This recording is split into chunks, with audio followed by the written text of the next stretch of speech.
ನಮ್ಮೆಲ್ಲರ ಜನಪ್ರಿಯ ನಾಯಕರು 4 ಬಾರಿ ಸತತ ಯಲಹಂಕ ಕ್ಷೇತ್ರದ ಶಾಸಕರಾಗಿರ್ತಕ್ಕಂಥ ಸನ್ಮಾನ್ಯ ಶ್ರೀ ಎಸ್.ಆರ್. ವಿಶ್ವನಾಥ್ರವರಿಗೆ ಹುಟ್ಟುಹಬ್ಬದ ಶುಭಾಶಯಗಳು.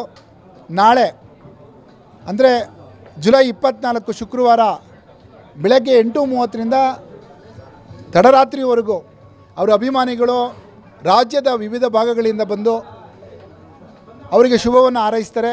ಅದೇ ರೀತಿ ಇವತ್ತು ಗುರುವಾರ ಮಧ್ಯಾಹ್ನದಿಂದಲೇ ಬೆಳಗ್ಗೆಯಿಂದಲೇ ಹಲವಾರು ಕಾರ್ಯಕ್ರಮಗಳು ಪ್ರಾರಂಭ ಆಗಿದೆ. ಈಗ ತಾನೇ ನಮ್ಮ ಸ್ನೇಹಿತರಾದಂಥ ರಾಮಪಾಳ್ಯ ಮುನ್ರಾಜ್ ಅವರು ಯಥಾಪ್ರಕಾರ ಪ್ರತಿ ವರ್ಷದಂತೆ ಅವರ ಸಿಂಬಲ್ ಆದಂಥ ಟಗರನ್ನು ಅವರಿಗೆ ಉಡುಗೊರೆಯಾಗಿ ಕೊಡುವುದ್ರ ಮುಖಾಂತರ ಹುಟ್ಟುಹಬ್ಬಕ್ಕೆ ಅದ್ದೂರಿ ಚಾಲನೆಯನ್ನು ಕೊಟ್ಟಿದ್ದಾರೆ. ಹಾಗೆ ಹಲವಾರು ಜನ ಗಣ್ಯರು ಬಂದು ಭಾಳ ವಿಜೃಂಭಣೆಯಿಂದ ತಮ್ಮ ನಾಯಕನ ಹುಟ್ಟುಹಬ್ಬಕ್ಕೆ ಶುಭ ಕೋರ್ತಾ ಇದ್ದಾರೆ. ವಿಶೇಷ ಏನಪ್ಪ ಹೇಳಿದ್ರೆ, ಕಾರ್ಯಕರ್ತರ ಒಂದು ಕಡೆ ಸಮಾಗಮನ ಆಗೋದು, ಕಾರ್ಯಕರ್ತರಿಗೆ ಮತ್ತು ಜನಗಳಿಗೆ, ಇಲ್ಲಿನ ಏನು ಮತದಾರರಿದ್ದಾರೆ ಸುಮಾರು 45ರಿಂದ 50 ಸಾವಿರ ಜನ ಇಲ್ಲಿ ಸೇರ್ತಾರೆ. ಅವರುಗಳಿಗೆ ಒಂದು ಆರೋಗ್ಯ ತಪಾಸಣೆ ಆಗಬೇಕು.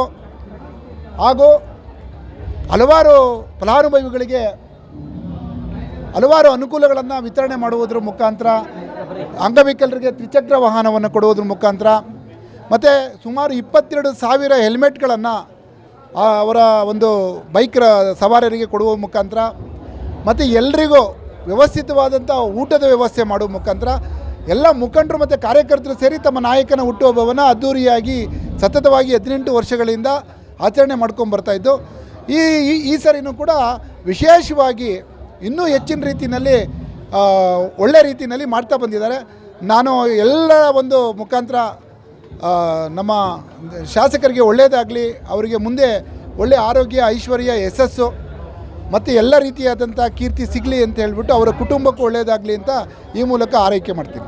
ಮುನ್ರಾಜ್ ಅವರು ಕುರಿ ಕೊಟ್ಟವರ ಜಿಲ್ಲಾ ಪಂಚಾಯತ್ ಟಿಕೆಟ್ ಕೊಡಲಿ ಅಂತ ನೋಡಿ, ನಮ್ಮಲ್ಲಿ ಕುರಿ ಕೊಡೋದು ಯಾವುದೇ ಉಡುಗೊರೆ ಅಂತ ಅಲ್ಲ, ಅದೊಂದು ಅಭಿಮಾನದ ಸಂಕೇತ.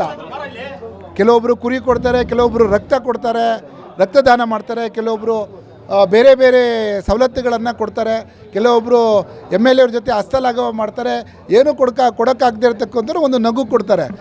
ಹಾಗೆ ನಮ್ಮ ಮುಖಂಡರುಗಳು ಒಂದೊಂದು ರೀತಿಯಲ್ಲಿ ಅವರವರ ಒಂದು ಅಭಿಮಾನವನ್ನು ತೋರಿಸ್ತಾರೆ. ನಮ್ಮ ಮುನ್ರಾಜವರು ವಿಶೇಷವಾಗಿ ಒಂದು ಅವರ ಸಂಪ್ರದಾಯದಂತೆ ಅವರ ಒಂದು ಸಿಂಬಲ್ 18 ವರ್ಷಗಳಿಂದನೂ ಟಗರು ಕೊಡ್ತಾನೆ ಇದ್ದಾರೆ. ಈ ಸಲ ಕೂಡ ಭಾಳ ಪುಗರ್ದಸ್ತಾದಂಥ ಒಂದು ಟಗರನ್ನು ಕೊಟ್ಟಿದ್ದಾರೆ. ಅವ್ರಿಗೆ ಮುಂದಿನ ದಿನಗಳಲ್ಲಿ ಒಳ್ಳೆಯದಾಗುತ್ತೆ. ಯಾಕೆಂದರೆ ನಮ್ಮಲ್ಲಿ ಯಾವುದೇ ಟಿಕೆಟನ್ನು ನಾವು ಬೀದಿನಲ್ಲಿ ಘೋಷಣೆ ಮಾಡಲ್ಲ. ನಮ್ಮಲ್ಲಿ ಹೈಕಮಾಂಡ್ ಇದೆ, ನಮ್ಮಲ್ಲಿ ಒಂದು ಸಮಿತಿಗಳಿದ್ದಾವೆ, ಮಂಡಲ ಸಮಿತಿ ಇದೆ, ಜಿಲ್ಲಾ ಸಮಿತಿಗಳಿದೆ. ಕುತ್ಕೊಂಡು ನಮ್ಮ ಶಾಸಕರು ಏನು ತೀರ್ಮಾನ ಮಾಡ್ತಾರೆ ಮತ್ತು ಎಲ್ಲರ ಒಂದು ವಿಶ್ವಾಸ ತಗೊಂಡು ಅವ್ರಿಗೇನಾಗಬೇಕು ಮುಂದೆ ಖಂಡಿತವಾಗೂ ಆಗುತ್ತೆ.